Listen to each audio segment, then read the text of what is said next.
어, 여러분들에게 먼저 양해의 말씀을 좀 드리는 게, 제 목소리가 오늘 아침까지만 해도 이렇지 않았습니다. 그런데 갑자기 아이들과 함께 예배 드릴 때 느낌이 이거 불안한데 이런 마음이 좀 들더라고요. 아니나 다를까 예배 마치고 났는데 목이 많이 쉬었더라고요. 제가 뭐 소리를 너무 많이 질러서가 아닙니다. 애들이 뭐 막 떠들어서 소리 지르는 거 아니에요. 애들은 정말 정성스럽게 예배를 잘 드렸고, 제가 감기 기운이 조금 있었는데, 목 감기가 왔었는데, 제가 오늘 이렇게 괜찮을 줄 알았는데 생각보다 목이 금방 쉬어버려가지고, 여러분들 좀 양해를 해주시고, 오늘 이 예배 가운데 하나님께서 주시는 귀한 메시지를 이렇게 잘 가슴에 담고 돌아가시길 주님의 이름으로 축복합니다. 여러분, 지난주 우리가 함께 나누었던 말씀 기억나세요? 여러분, 지난주에 설교 말씀이 무엇이었냐면, 제목이 무엇이었냐면 오직 은혜, 오직 자유였어요. 여러분, 복음으로 살아가는 것이 우리에게 하나님께서 주시는 참 자유가 있다는 것, 여러분 믿으시나요? 여러분, 하나님께서 우리에게 주시는 자유는 복음 안에는 자유함이 있어요. 복음 안에서의 자유가 무엇이냐면, 우리 주님이 우리를 너무너무나 사랑하셔서 우리를 십자가에 달려 죽으시는 그 사랑으로 구원하여 주셨기에 우리는 주 안에서 모든 것들이 자유로울 수 있는 거예요. 자, 우리가 이런 말을 종종 하잖아요. 어떤 말이냐면, 주일날 피치 못한 일 때문에 빠졌어요. 주일날 정말 주일 예배를 오려고 했는데 피치 못한 일로 빠지셨어요. 그런데 그 다음날 월요일이 되어서 이렇게 길을 걸어가다가 돌부리에 탁 걸려서 넘어졌어요. 그러면 그 순간 어떻게 생각해요? 아이고, 내가 주일날 빠져서 넘어졌나 보다. 아이고, 하나님이 벌하셨나 보다. 이런 생각을 하잖아요. 여러분, 우리 하나님이 주일날 빠졌다고 우리를 혼내시는 그러한 치사한 하나님이실까요? 아니라는 거예요. 맞아요. 아니라는 거예요. 아니에요. 우리 애기도 알아요. 아니에요. 여러분, 우리 하나님은 우리가 조금 잘못했다고, 우리가 어떠한 조건을 채우지 않았다고 우리를 벌하시는, 우리를 책망하시는 하나님이 아니라는 것입니다. 이것이 복음이라는 거예요. 주 안에서 모든 것이 허용되어진다. 물론 악을 행하면 안 되죠. 물론 범법을 행하면 안 되죠.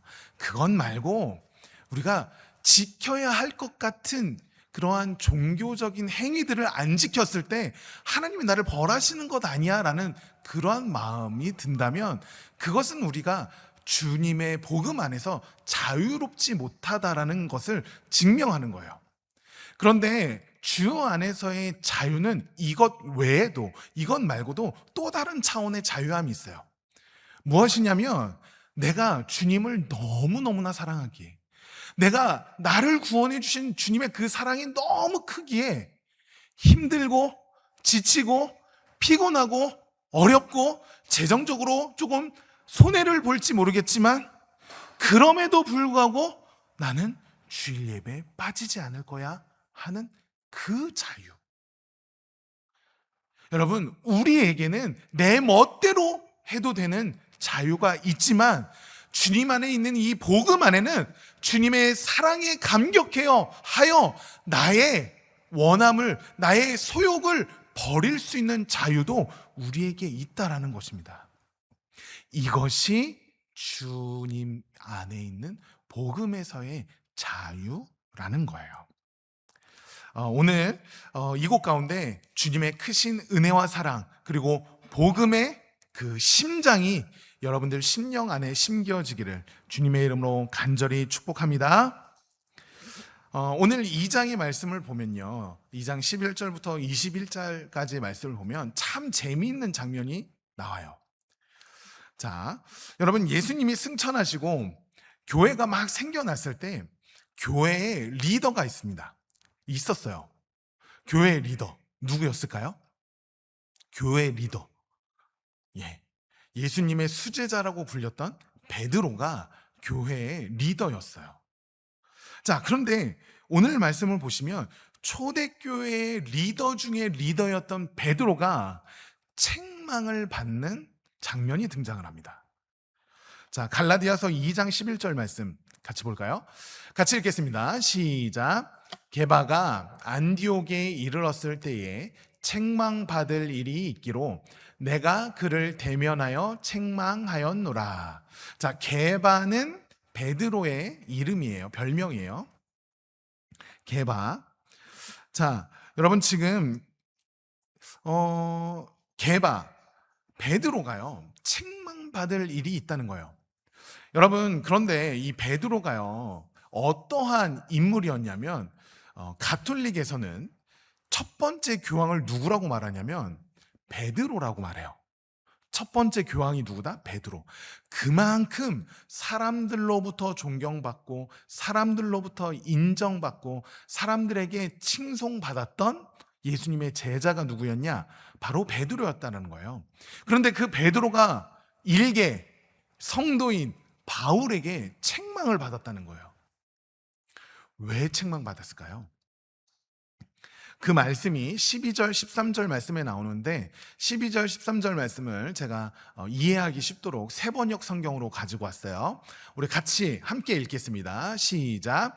그것은 게바가 야고보에게서 몇몇 사람이 오기 전에는 이방 사람들과 함께 음식을 먹다가 그들이 오니 할례 받은 사람들을 두려워하여 그 자리를 떠나 물러난 일입니다. 13절. 나머지 유대 사람들도 그와 함께 위선을 하였고 마침내는 바나바까지도 그들의 위선에 끌려갔습니다. 자, 여러분, 베드로가 무슨 짓을 한 거예요? 안디옥 교회에서 이방인들과 같이 식사를 하다가 밥을 먹다가 야고보에게서 온 몇몇의 할례 받은 유대인들을 보자 그들을 두려워해서 이방인과 함께 식사하던 자리를 떠났다라는 거예요. 여러분, 이게 도대체 무슨 문제가 될까요? 이것이 문제가 되는 이유가 무엇이냐면 첫 번째는 율법상으로는 이방인들, 할례 받지 않은 사람들과 식사 자리를 하는 것은 부정한 일이에요. 율법으로는 그러면 안 돼요. 그런데 베드로는 유대인들의 눈치를 보고 그들의 시선, 그들의 평판, 그들의 뒷말이 두려워서 이방인들과 식사하던 자리를 떠났다는 거예요. 지금 베드로 어떠한 사람의 행위를 한 거예요? 유대인들의 행위를 한 거예요. 할례 받은 율법을 지키려고 했던 그들의 모습을 그대로 따라하고 만 거예요. 이 행동을 통해서 베드로가 아직까지도 율법 아래에 있다는 것을 우리가 볼 수 있는 것입니다. 그런데 문제는 이 행동으로 인해서 어떠한 결과가 일어나냐면 예수님께서 십자가의 죽으심으로 허물었던 그 율법의 벽을 다시 쌓아버린 결과가 되었고, 또한 베드로를 따랐던 많은 사람들도 베드로를 따라 그 위선에 쫓아가게 됐던 거예요. 심지어 위로의 아들이라 불렸던 바나바까지도 그들의 위선에 따라가고만 결과를 초래하게 되었다는 거예요. 그래서 베드로가 바울에게 책망을 받았다는 것입니다. 자, 여러분, 이 말씀을 보면서 우리의 모습을 한번 돌아볼까요? 여러분, 우리의 모습은 어떻습니까? 우리도요, 교회 이 밖을 한 걸음 나가면요, 직장에서나 이웃 관계에서나 또 사람들의 눈치를 보느라 그들의 평판이 두려워서 복음의 자리를 슬며시 떠나기도 해요. 때로는 나를 그럴듯한 크리스천으로 치장하고 살아가요. 또 교회에서는 여러분 어떤가요? 내 영적 상태가 사실은 형편없는데도 그리고 또 가정에서는 매일 다투고 가정에서 뭐 일들이 막 일어나고 있는 상황에서 내 마음은 힘든데도 어떻게 해요? 나도 모르게 괜찮은 척, 아무 일 없는 척, 영적으로 거룩한 척, 그러한 가면을 쓰고 있지는 않습니까? 여러분, 우리가 왜 나를 이렇게 포장을 하나요? 우리가 우리를 왜 이렇게 포장을 해요? 그것은 이미 내 안에 그럴듯한 그리스도인이 되어야 구원받은 그리스도인의 모습이라는 그 율법적인 마음이 우리 안에 이미 자리 잡고 있기 때문에 그렇다라는 거예요. 여러분, 우리 마음 가운데 그러한 율법적인 생각들이 자리 잡고 있으면요, 우리도 모르게 가면을 쓰게 된다라는 거예요. 그런데 여러분, 성경은 아주 단호하게 이야기합니다. 오늘 본문 16절 말씀 같이 함께 읽겠습니다. 너무너무 중요한 말씀이에요. 자, 앞을 다 보시고, 앞을 다 보시고, 앞을 다 보시고, 16절 말씀 같이 함께 읽겠습니다. 시작. 사람이 의롭게 되는 것은 율법의 행위로 말미암음이 아니요 오직 예수 그리스도를 믿음으로 말미암은 줄 알므로 우리도 그리스도 예수를 믿나니 이는 우리가 율법의 행위로서가 아니고 그리스도를 믿음으로써 의롭다함을 얻으려 함이라. 율법의 행위로서는 의롭다함을 얻을 육체가 없느니라. 아멘. 여러분, 성경이 무엇라고 말해요? 우리가 참 그리스도인이 되는 것은, 진정한 예수님의 제자가 되는 것은, 하나님께 인정받고 하나님의 자녀가 되는 것은 우리의 어떠한 율법적인 행위가 아니라는 거예요. 우리가 어떠한 조건을 채워서 그리스도인이 되는 것이 아니라는 것입니다. 이 행위에 능력이 있는 것이 아니라 어디에 능력이 있다? 예수 그리스도를 믿는 믿음의 능력이 있다. 지금 말씀하고 있는 거예요. 여러분, 우리는요, 어떠한 무언가를 채워서 그 성적으로 구원을 받는다라고 한다면, 여러분, 그 성적표 이룰 수 있는 사람 아마 아무도 없을 것입니다. 사랑하는 성도 여러분, 우리가 그리스도인이 되는 것, 우리가 의롭게 되는 것, 예수님을 따르는 참된 제자가 되는 것, 이 모든 것은 오직 예수 그리스도를 믿는 믿음으로 이루어지는 줄로 믿습니다. 아멘. 여러분, 아멘이신가요? 이 믿음이 확고히 서야 돼요. 그런데요, 여러분, 사실 우리가 율법의 행위로서 구원받지 않는다는 것 너무나 잘 알고 있습니다. 그죠? 우리 이 찬양 아시잖아요. 돈으로도 못 가요 하나님 나라. 또 뭐로도 못 가요? 그래요. 맞아요. 나 못 알아들었어. 어떻게? 둥글게 둥글게. 둥글게 둥글게 사는 것으로도 하나님 나라 못 갑니다. 맞아요. 둥글게 둥글게 사는 것으로도 하나님 나라가 못 가요. 착하게 사는 것만으로 하나님 나라 못 갑니다. 그런데 어떻게 갈 수 있다? 믿음으로 가는 나라가 하나님 나라라는 것을 그래요. 우리 둥글게 둥글게 이따가 듣자. 알겠지? 이따가 우리 다 같이 한번 부를까? 믿음으로 가는 나라가 바로 하나님 나라라는 거예요. 그런데 여러분, 왜 내 삶은 계속적으로 그런 율법을 채우려고 할까요? 여러분들 마음 가운데 이미 그런 마음이 있잖아요. 주일날 빠지면 안 되는데. 물론 안 되죠. 물론 안 되죠. 물론 주일날 빠지시면 안 됩니다. 안 되지만 주일날 빠지면 내가 굉장히 못난 그리스도인이 되는 마음이 막 일어나잖아요. 또요, 전도 못하면 어떤 마음이 들어요? 괜히 눈치 보이고 그러시죠? 여러분, 우리 삶에 왜 믿음으로 구원을 얻고 믿음으로 의로워진다는 것을 알면서도 우리의 삶에 이러한 변화가 일어나지 않는 이유는 무엇일까요?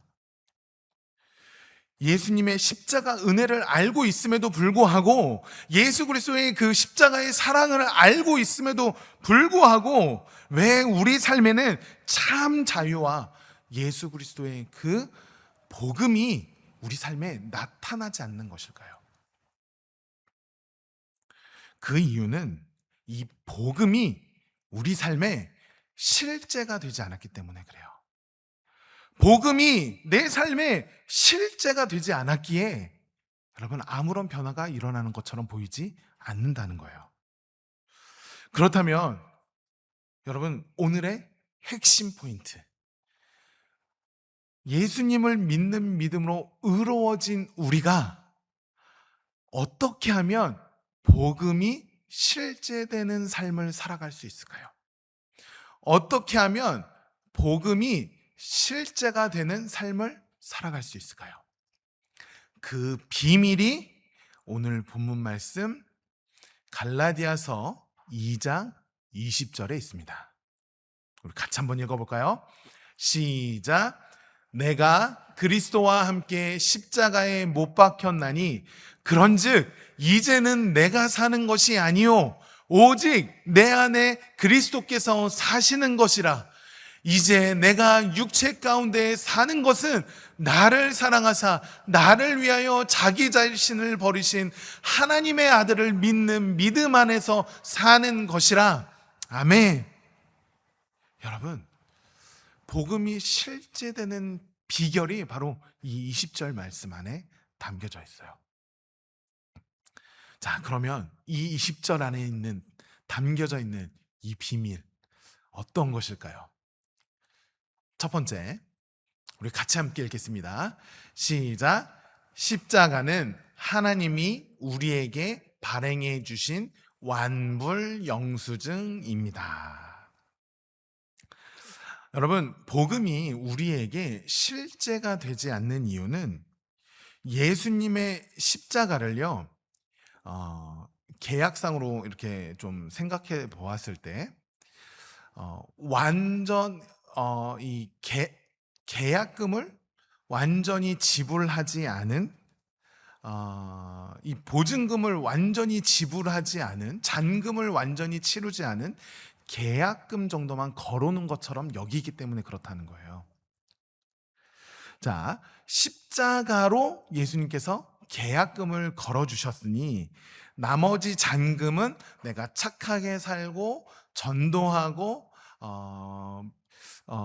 선한 일을 행하면서 이러한 종교적인 활동을 해서 채워야 이 잔금이 치러진다라고 우리도 모르게 생각하기 때문에 그렇다라는 거예요.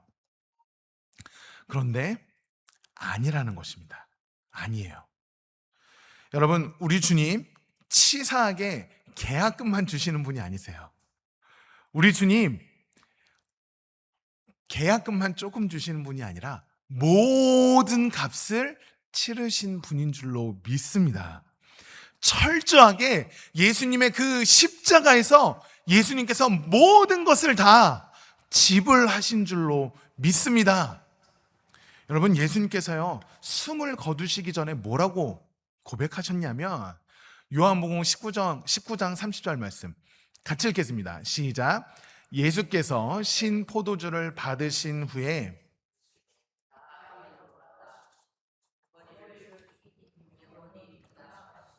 자, 뭐라고 하셨다고요? 다 이루었다. 다 이루었다. 너희를 속량하기 위해서 내가 계약금 조금 걸어놨어? 이거예요? 이게 아니라 다 이루었어. 너희를 구원하기 위한, 구속하기 위한 값을 내가 다 치렀어. 이미 다 치렀어.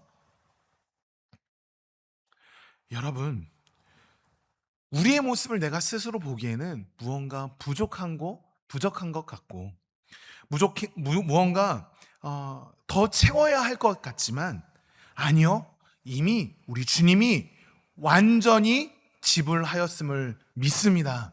예수님께서요, 십자가의 죽으심으로 우리의 과거의 죄와 현재의 죄와 미래의 죄를 완전히 다 이루신 줄로 믿습니다. 그렇게 여러분, 우리는 우리의 모습을 억지로 채우려고 해서는 안 되는 거예요. 그것이 복음이 아니라는 거예요. 이미 우리 주님이 100% 값을 치르셨음을 믿는 저와 여러분 되시길 주님의 이름으로 간절히 축복합니다. 두 번째는, 복음이 실제가 되기 위한 두 번째는 무엇이냐면, 우리 같이 읽어볼까요? 시작. 우리는 이미 예수님과 함께 십자가에서 못 박힌 자들입니다. 여러분, 우리는 예수님을 믿는 것을요, 조금 더 나이스한 사람, 조금 더 괜찮은 사람, 조금 더 멋진 사람이 되는 거라고 생각하는 경향이 커요. 그런데 그렇지 않다라는 거예요. 우리가 예수님을 믿고 구원 얻었다는 것은 이미 우리의 옛사람이 십자가에 못 박히고 우리는 완전히 새로워졌다라는 거예요. 여러분, 우리는 이미 십자가에서 예수님과 함께 못 박혀 죽은 줄로 믿습니다.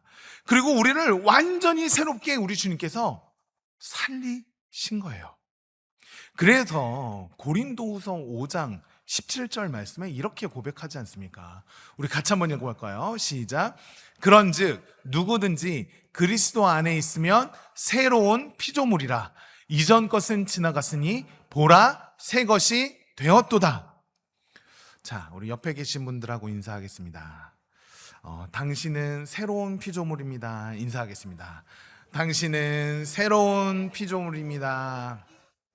새로운 피조물입니다. 여러분, 이 말씀을 반드시 기억하십시오. 예수님 믿어서요, 우리는 조금 좋아지는 것, 조금 나아지는 것이 아니라 완전히 새로워진 존재가 된다라는 거예요. 완전히 달라진 존재가 되었다라는 거예요. 될 것이다 아니에요. 될지도 몰라 아니에요. 뭐예요? 되었다. 이미 우리는, 예수님을 믿는 우리는 이미 새로운 피조물이 되었다라고 선언한다라는 거예요.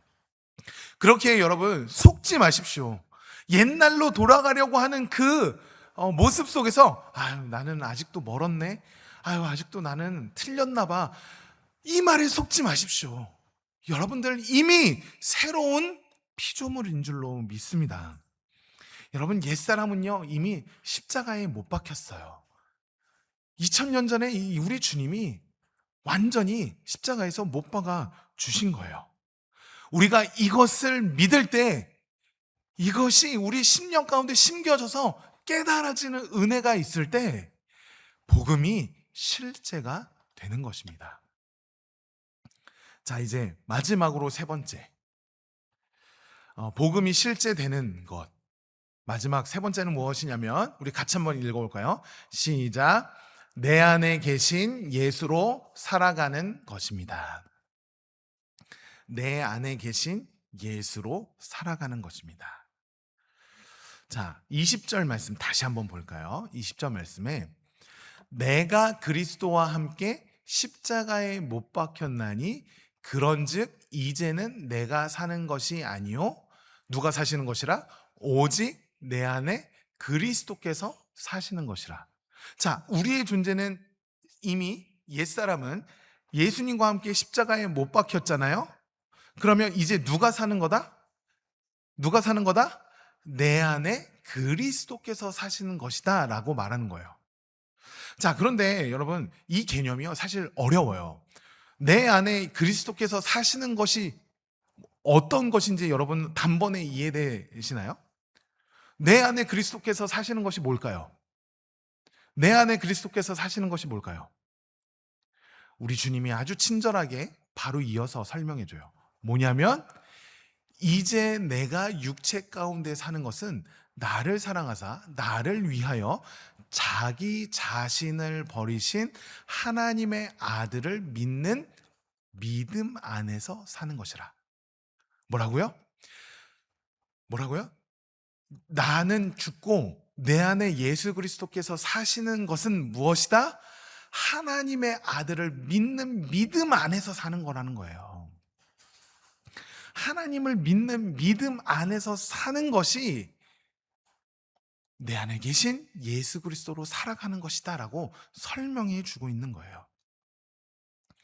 여러분, 믿음 안에서 우리가 산다는 것은 예수님께서 이미 모든 것을 다 지불하셨고 우리의 옛사람도 이미 십자가에 못 박혔으니 믿음 안에서 사는 것이니까 나는 아무것도 안 해도 되겠다. 이게 아니라 이 말의 의미는 이전까지는 내 감정, 내 상황, 내 상태, 내 영적인 상태, 내 재정적인 상황, 내 건강의 수치, 이러한 것들로 나의 조건으로 삶을 평가하고 삶을 살아왔다면 이제는 내 조건이 아니라 나를 결코 포기하지 아니하시는 예수님의 신실하심을 믿으며 살아가는 것이 바로 하나님의 아들을 믿는 믿음 안에서 사는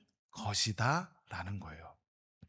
다시 말해서 매일 내 마음을 흔드는 감정, 상태, 내 그 열심, 내가 얼마나 노력했는지, 내가 얼마나 수고했는지를 보면서 만족해하고 그런 것이 부족하면 아유 나는 안 되는 사람이다 이렇게 흔들리는 것이 아니라 이미 2000년 전에 주님께서 이루셨고 이미 2000년 전에 나는 나의 옛사람은 십자가에 못 박혔고 나는 죽고 내 안에 예수 그리스도께서 사시기에 나는 모든 것을 할 수 있다 고백하며 믿음으로 살아가는 것이 바로 하나님을 믿는 믿음 안에서 사는 것이다 라는 거예요. 여러분, 오늘 우리 주님께서 우리에게 주시는 이 복음의 메시지는 여러분들의 온 존재를 송두리째 바꾸는 놀라운 복음의 기쁨의 소식인 거예요. 여러분, 우리는 그동안 우리를 얼마나 좋은 사람이 되도록 구원을 마치 이루어야 할 것처럼, 내가 이루어야 할 것처럼 얼마나 많은 조건들로 나를 채웠는지 몰라요. 그러나 우리 주님께서 우리에게 말씀하시는 복음은 이미 주님께서 이루셨다라는 거예요. 그리고 주님께서 이루셨으니 우리는 믿음으로 살아가기만 하면 된다라는 것을 우리 주님께서 말씀하고 계신 것입니다. 여러분, 우리는 이미 주님께서 구원하여 주신 새로운 피조물이라는 것을 기억하십시오. 살아가다 보면 베드로처럼 눈치를 볼 날이 올지도 몰라요. 그러나 그때 이 고백을 붙드십시오. 나는 이미 십자가에 못 박혔다. 그렇게 이제 내가 사는 것은 나를 사랑하사 내 안에 계신 예수 그리스도가 사시는 것이다. 이 고백을 삶 속에서 선포하며 나아가는 우리 모두가 되길 주님의 이름으로 간절히 축복합니다. 그리할 때 복음이 우리 삶의 실제가 되고 복음으로 살아가는 참된 자유의 삶을 이룰 줄로 믿습니다. 이곳에 모인 우리 모두가 우리를 지극히 사랑하시는 하나님의 그 십자가의 사랑을 붙잡고 예수님을 믿는 믿음 안에서 살아가는 우리 모두가 되어 주님께서 주시는 참된 은혜와 참된 자유를 누리는 저와 여러분 되시기를 주님의 이름으로 간절히 축원합니다. 아멘.